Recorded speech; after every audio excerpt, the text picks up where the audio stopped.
We've all heard of or seen companies starting up where their social mission starts even ahead of their idea recognition, and we want to flip that around. Cash before cause starts right now.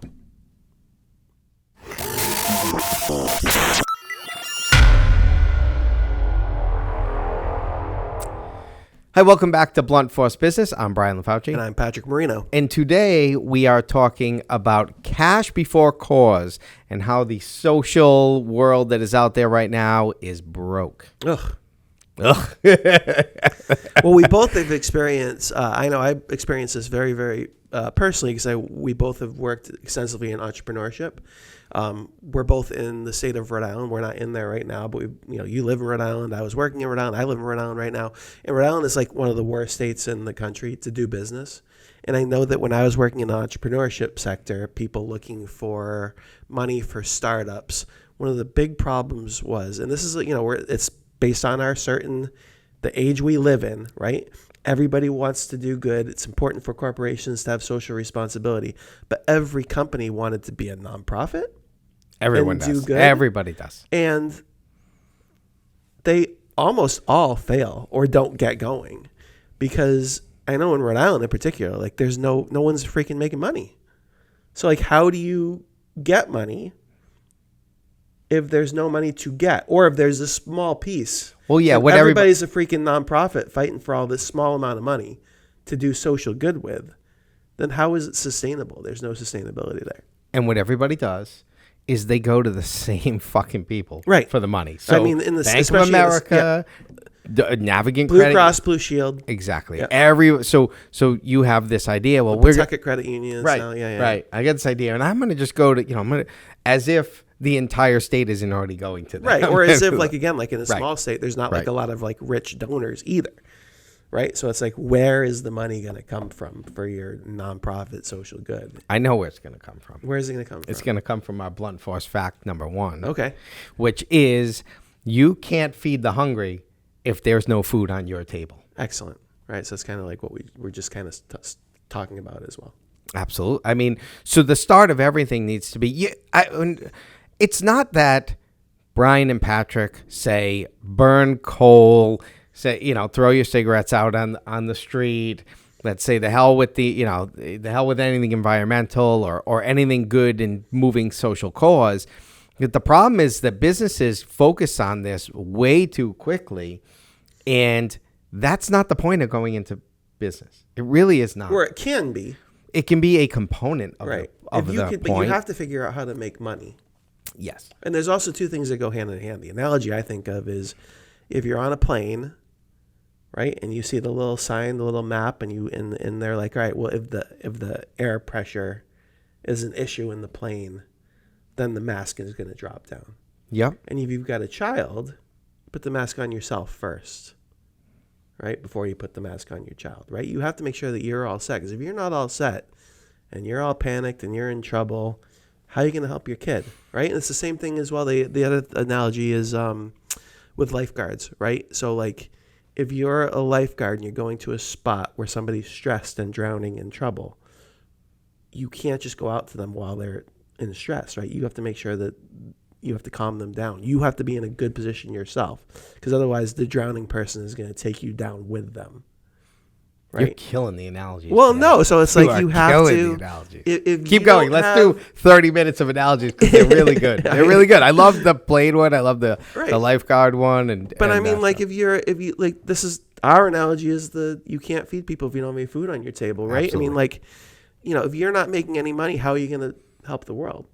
Right? How are you going to do all these things? You have to make money. Like somebody has to freaking make money. Yeah. Right? And so for our listeners out there, the key is this. If you have this passion and you talk about the why, a lot of this goes back to the why. People will, the why of their stuff. Why I'm doing this is because, and it'll circle back to a concept of helping or a concept of making whatever as a component to it. But in the same sentence, you're like, okay, that's great, but you're making T-shirts, right? So what you are really doing. You're a clothing company. You are a clothing company first. Right. First and foremost, that thing has to be a great product. It has to be, you have to know your market. It's got to be well marketed, and it's got to be priced accordingly to make money. And go on. I'm sorry. But the point, that's the starting point. I have clients that come to, and I'm sure you deal with this on the startup end too. Clients come to me all the time that they'll pitch this idea to me that's all based around a social cause, and then the last little sentence is, and I'm going to do it through this as my way of making money. I'm like, hold on. Right. Love the fact you want to do something to help, but if the whole plan is that this little snippet that you just gave me at the end is actually the thing that's going to fund the other thing, then, like Willy Wonka, stop, reverse, back it up, flip it upside down. You know what I mean? Like, change. You get it all wrong. Right. You're all wrong. You're starting with the wrong thing. It's great, and I have personally done this. I've personally had a mission and a driving force way too early in the creation of a business that sidelined my time, energy, and effort away from the thing that actually had to fund it. Right. And it caused a huge slowdown in our growth. And really, we didn't make the type of change we wanted to because we were way out of balance. Way too much focus on this social issue that didn't have a strong funding source that was supposed to come from the entity yet. Right. Which is a big piece of it. Yeah. I think that you were talking about clothing, and the example that comes to me all the time is the Bomba socks. Yes. What's the one where they get one, give one, you buy one, and you give one, right? Mm-hmm. And so it's like there was a time, and I think it's still the case, right? So we live in an era, I don't want to date the video, but like the current time we're in is that people are demanding more from their companies. They're demanding some sort of social aspect. Like, what are you doing? What are you doing for us? What are you doing for the world? And I think that we might be near the end of where like that's like whatever. When did Bombas come out? It was like 5 years ago. Yeah, it was whatever. Like we might be nearing the end where like that's like the leading thing. Like I think there was like a period in time that everything we lived through pendulums. Recently. Yep. Exactly, where it was like social first, social first, social first, and that becomes not only your differentiator, but like if you don't have that, then you can't start. I think we might be nearing kind of the end of that phase because that was a big differentiator for that sock company. You talked about clothing. There's a lot of clothing companies, sustainability. I think that we're going to talk more when our blunt force facts about how they can work together. But I think we might, I think that like, again, like if everybody's differentiator is a social cause, then how do you find your way? Like how do you start out? Like how do you cut through that? Right? Again, like you have to kind of zig when people are zagging, right? You're talking about the pendulum. So everybody's social cause is, like their differentiator. Maybe your differentiator is back to, here we freaking provide the service and it's kick ass. And then like they find out after you're doing some good. Like that's like, to me, like that's the way to do it. Provide this kick ass service, kick ass product, and then you have some money and now you can do some good. Absolutely. The other thing I think about is like with differentiators, I think about like not about social good, but I think about like the trials and tribulations of like a McDonald's, right? Because it was like McDonald's, like they offer terrible food, but like it is what it is. They are what they are. And delicious. When they went, yeah, exactly, and very family, like for your kids or whatever, and there's less people choosing McDonald's. There's obvious reasons for that, but they went through this really period where they tried to sell salads and like. Yes. I mean, if you've been to a McDonald's recently, and if you don't have an 8-year-old like me, you might not really be going to McDonald's very often. Yep. Like that's really the only reason I go. But like you don't see like I clearly remember all the salads and all the stuff that they were trying to sell, and you don't really see that anymore. Right. They kind of went back to. Yep. This is what we are. Yeah, this is what we are. Maybe we can make it slightly healthier. Or if you look at like Sonic, like they just leaned in. We're freaking junk food. Right. We're selling buffalo chicken. Yeah. Buffalo chicken dip inside of a chip. Yeah. Do you want a Crisco top shake with that? Yeah, please? Exactly. Yeah, Can I get my Crisco top shake with more M&Ms, please, on top? Yeah, exactly. And the side of M&Ms. So I think that stick with your make money. Yeah. So blunt force fact number 1: you got to feed yourself before you can feed the hungry, and you need to make sure that you structure your business that way. Yeah. Great to have a social cause. Don't think it, and we'll get to that in a minute, but cash before cause is that's our it. whole thing, Cash right? before cause. What's blunt force fact number 2? Real change costs real money. Okay. That's a big one. So we're not, if you really want to make a difference, then, stop trying to pee out the forest fire. Right. Yeah, exactly. Right? Yeah, Like, yeah. like what are we going to do here? Like, if the real thing you want to do is impact, then that impact is going to cost real money to Right. really do something, to Yeah, do we well. really believe like that the climate is a crisis. The climate change is a crisis. Yes. Like that's a fucking big ass problem. Absolutely. Right? Or racial inequality. Yes. Like you're talking about like something that has existed Yep. since the dawn of, so whenever people left wherever we all started and moved off and changed and became whatever the hell we are right now. Mm-hmm. So we've had racial inequality since then. So you're talking about changing things that have, whether it's human caused climate change or racial inequality or social inequality, whatever your cause is, you're talking about things that have, hundreds to thousands of years have built up, that now your company that you're starting is going to change. And I think, right? It's yeah, like, okay, yeah, exactly. Okay, go. Yeah. Go. Right, ready, set, start. Yeah. And and I think this is important to bring up because, a lot of times the way to really help make that change is to maybe get on board with something that already exists instead of creating this whole other thing. There is a problem in the nonprofit world where multiple companies, instead of just working together for the benefit of the bigger cause, do the same exact thing. Right. And I, as a veteran, I saw that in the veteran world all the time. I saw it all the time too. I worked in with two different companies that were socially engaged for entrepreneurs who had social engagements. That had to be a part of what they were doing. Yep. We're competing for this small amount of, nobody's making any money. Yep. And we're all competing for a small amount of donor money. Yep. So how's the change going to happen? Yeah. And I think that's a way to look at this as a small business that wants to start up, and not saying don't look to do something if it is unique and different and has a lasting impact. That's great. You absolutely can do that. But also be mindful of the space that you're stepping in and be mindful of what already exists there and how competing nonprofit entities oftentimes create confusion. They create more user confusion, right? By user, I mean the person that's going to benefit from the thing that you are, than they do user benefit at times. Right. Because now it's like, well, where do I go? Well, there's this one and there's that one and that one's good, but is this one any good? And there's a lot of that. And to make real impact, it takes real money. So what's the best solutions that are out there? To me, the best solutions that are really going to make social impact change and fall in line with the thing that we're all kind of the direction the world is moving are the things that can bring large amounts of money and funding together into a place and disseminate it out in a meaningful manner. Right. Like that to me is real Well, change. I think the takeaway, I really like the point that you made, which is that there are already organizations maybe that are out there that we can participate with instead of starting from scratch. Yeah. So or you collaborate, right? And you say like, we're trying to do this, you're trying to do that. Can we do it together?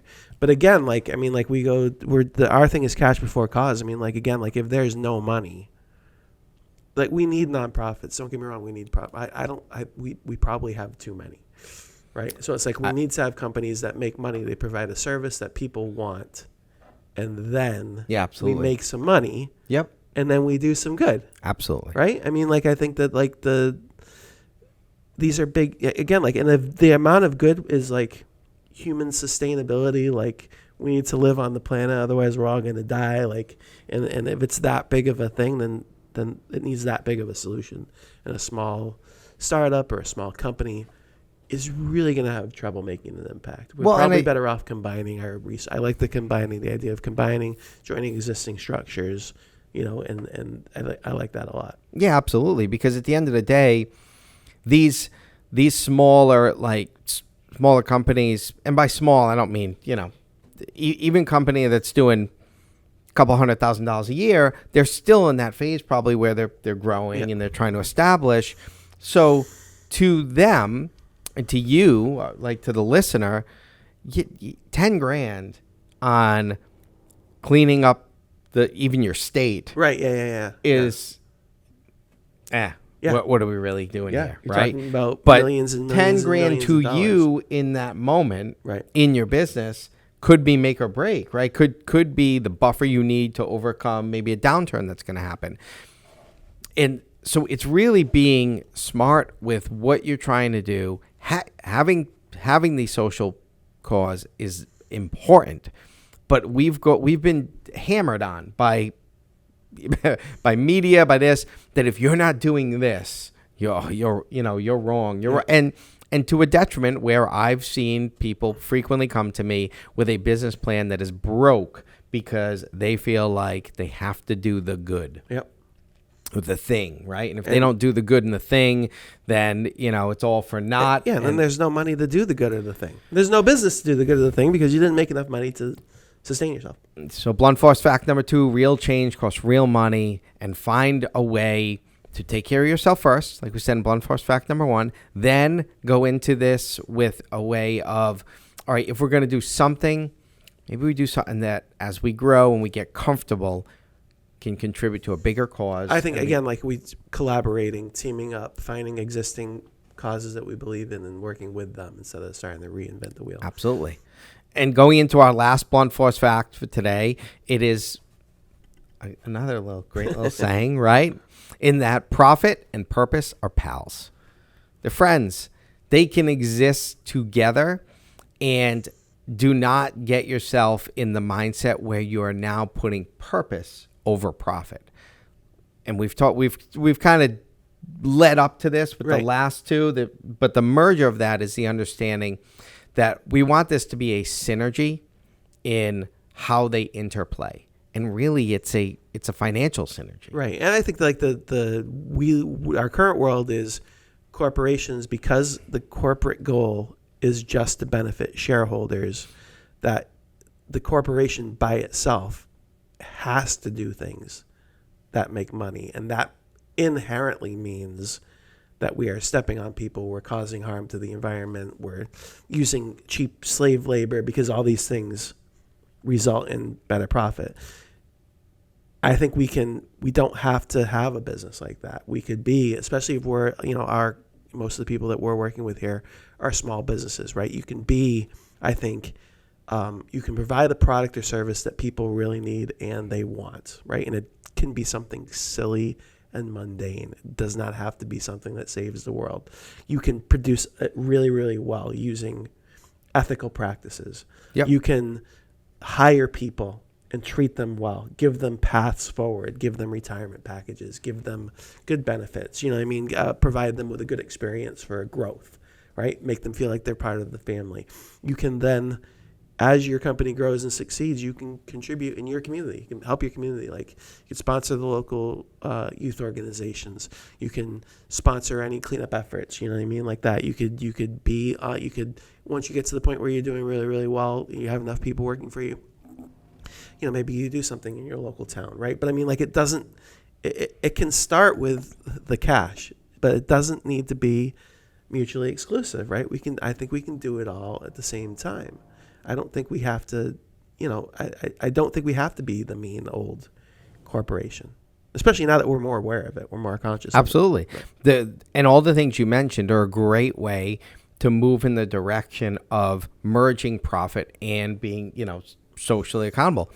One of the things here that comes up all the time that's really interesting as we're looking at this is, do you hire on skill or do you hire to fill a social gap, right? And that is a place where profit and social responsibility, this melding can happen, right? And we can look at things through a eye where we can meet both those goals, right? And we can find a way to meet both those goals and be socially responsible with our hiring, but also be focused on, I'm still going to hire the person that is best for the job. Yes, is best for the job and move things forward. So I loved what you were just saying, and you're giving these internal, instead of approaching being socially responsible in the way of we're going to save the world, right? And that's what our business model is going to be built on, which is kind of unsustainable as a startup or for most companies. For 99% of companies, that's unsustainable. But building in some general practices of improvement and general practices of things getting better can be great. So we've talked about multiple times that if you set a goal that's too vague and not achievable, your chances of achieving it are very, very small, if not zero. Right. You're better off with smaller, achievable goals. Right. And again, it's like if I want to clean up the world, what can I clean up on a smaller level? Right. And then if I do that, then maybe I've picked up a little bit of momentum. I have experience now. I understand it better. Maybe now I can contribute to the bigger problem. But like, again, like if you set yourself a goal and you say, like, I want to make $10 million next year. Yeah. How much are you making right now? Yep. Zero. Do you have an idea that's going to make $10 million? I don't know. Is $10 million a good goal for you? Maybe. But maybe you're better off starting with like, can we make a couple $1,000s? Right. Because That's a good point. you can't make 10 million until you make a couple thousand. It's impossible. You don't, we count by ones, right? It's like, you have to count to, you have to get past a couple thousand before you get to $1 million. So it's like, so it's like you start with achievable goals and it happens on every level. We have to set things that are realistic.